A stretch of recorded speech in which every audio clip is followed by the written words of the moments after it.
নমস্কার বন্ধুরা, Annapurna হেসেল with village ফুডে আপনাদের অনেক অনেক স্বাগত। আপনারা নিশ্চয়ই ভালো আছেন, আর আমি খুব একটা ভালো নেই। কিছুদিন ধরে শরীর খারাপের জন্য ভিডিও দিতে পারছি না। আজ অনেক দিন পরে ভিডিও নিয়ে এসেছি। রাতের বেলা কাজ থেকে আসার পর আমি গোবিন্দভোগ চাল 100 মতন ভিজিয়ে নিয়েছি। আপনারা তো পিঠে অনেক রকমের খেয়েছেন, কিন্তু আজকে আমি একটু নতুন ধরনের ভিন্ন স্বাদের পিঠে বানিয়ে দেখাবো আপনাদের।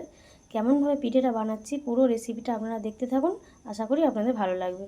আর যদি ভালো লেগে থাকে তাহলে চ্যানেলটির পাশে থাকবেন, সাবস্ক্রাইব করবেন আর লাইক করবেন, বন্ধুদেরকে শেয়ার করবেন। গোবিন্দভোগ চালটা আমি সকালে ভিজিয়ে রেখে গেছিলাম, নরম হয়ে গেছে। আমি মিক্সিতে একটু গুঁড়িয়ে নেব, তবে খুব বেশি মিহি করার দরকার নেই পিঠেটা বানানোর জন্য।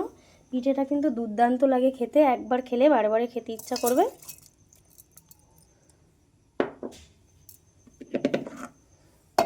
মিক্সিতে ঘুরিয়ে নেব। বন্ধুরা, পিঠেটা বানানোর জন্য নারকেল কুড়িয়ে নিয়েছি হাফ মালা। নারকেলটা ভালোভাবে একটু ছাই মেরে নেব।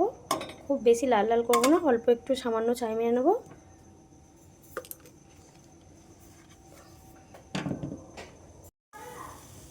সামান্য অল্প পরিমাণে চিনি দিয়ে নেব নারকেলটা ছাই মারার সময়।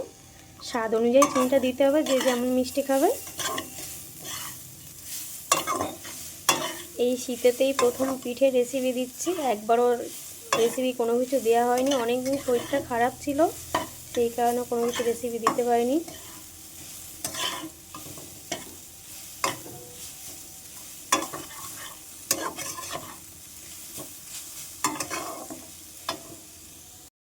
নারকেলটা ছাই মারা হয়ে গেছে, এবার আমি নামিয়ে নেব।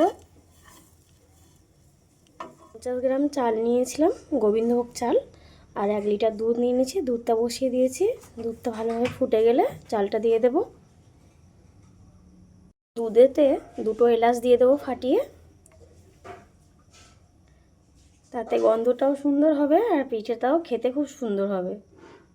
দুধটা ভালোভাবে ফুটে গেছে, আর আমি চাল মিক্সিতে গুঁড়িয়ে রেখেছি, কিন্তু খুব বেশি মিহি করিনি। এই পিঠেটা কিন্তু খুব বেশি মিহি করে না চালের গুঁড়ো। এবার দিয়ে দেবো।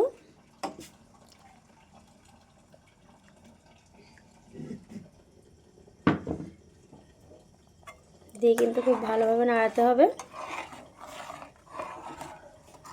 আপনারা কিন্তু কমেন্ট করে জানাবেন এই পিঠেটাকে কি পিঠে বলে। এটা কিন্তু অনবরত নাড়তে হবে, নাহলে তলতে কিন্তু বসে যাবে।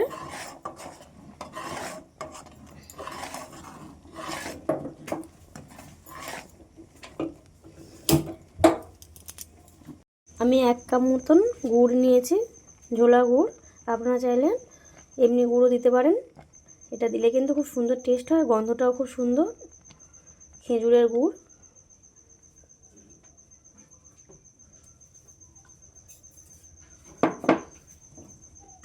গুড়টা দিয়ে দেবো ভালোভাবে, দিয়ে ভালোভাবে নাড়বো।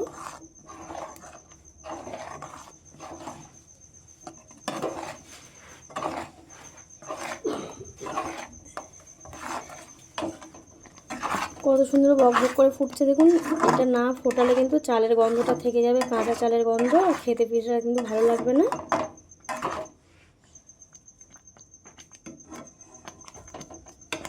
পায়েসের মতন দেখতে, কিন্তু এটা কিন্তু পায়েস না, পিঠেই হবে।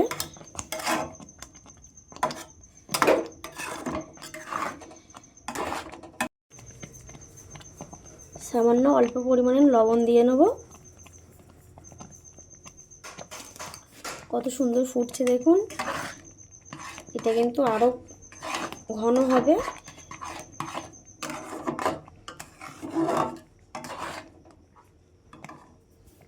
এবারে ছাই মারা নারকেলটা উপর দিয়ে দেবো। এই নারকেলটা দেওয়ার ফলে কিন্তু খেতে খুব সুন্দর লাগবে টেস্ট। এতে অনেকে আমসত্ত্বও দিতে পারে বা খেজুর, যে কোনো ফ্রুটস দেওয়া যায়, কিন্তু নারকেলটা দিলে বেশি টেস্ট হয়।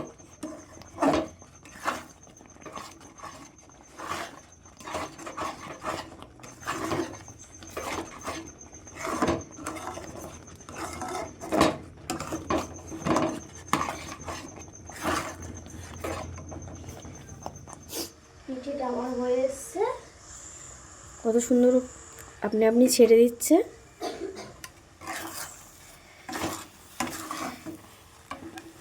লাগানোর আগে 1 চামচ ঘি দিয়ে লাভিয়ে নেব।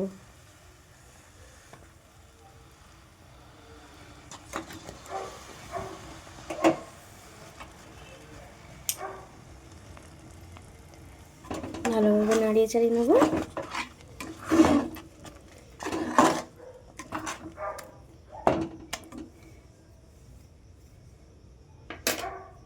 থালাতে আগে থাকতে আমি ঘি দিয়ে রেখে দিয়েছিলাম, এবার কড়া থেকে নিয়ে নেব, নিয়ে থালাতে দিয়ে দেবো। এটা কিন্তু আজকে পিঠেটা হবে না, কালকে সকালে আপনাদের দেখাবো।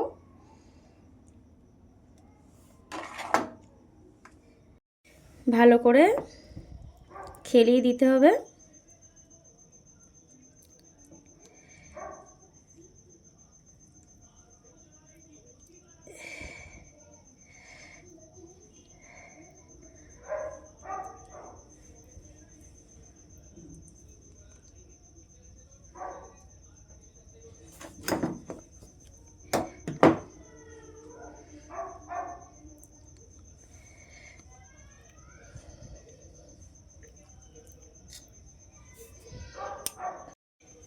হয়ে গেছে, এবার ওপর দিয়ে নারকেল কোড়ানো ছড়িয়ে দেবো।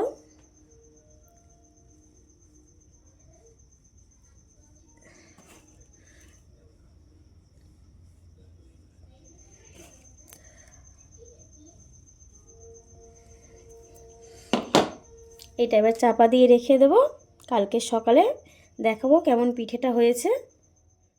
পিঠেটা কত সুন্দর হয়েছে, কত দারুণ হয়েছে।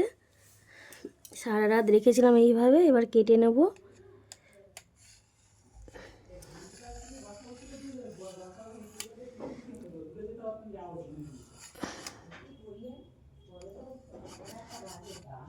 এইভাবে পিসগুলো করে নেব। আপনারা যেমন খাবেন তেমনভাবে করবেন।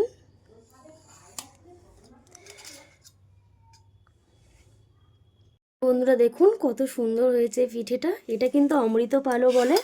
আপনাদের ওখানে কেমন কি পিঠে বলে আপনারা কিন্তু অতি অবশ্যই কমেন্ট করে জানাবেন।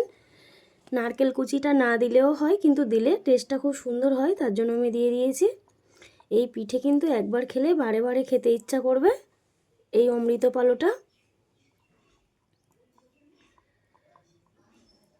কত সুন্দর দেখতে হয়েছে দেখুন, তাহলে খেতে কত সুন্দর হবে।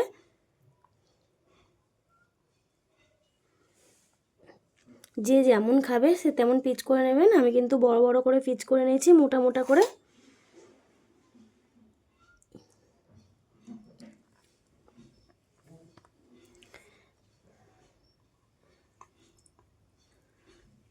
কত সুন্দর দেখতে হয়েছে দেখুন। বন্ধুরা এই অমৃত পালো পিঠের রেসিপিটা যদি আপনাদের ভালো লেগে থাকে তাহলে চ্যানেলটি পাশে থাকবেন, সাবস্ক্রাইব করবেন, লাইক করবেন, বন্ধুদেরকে শেয়ার করবেন, আর কমেন্টে জানাবেন আপনাদের ওখানে এই পিঠেটার নাম কি।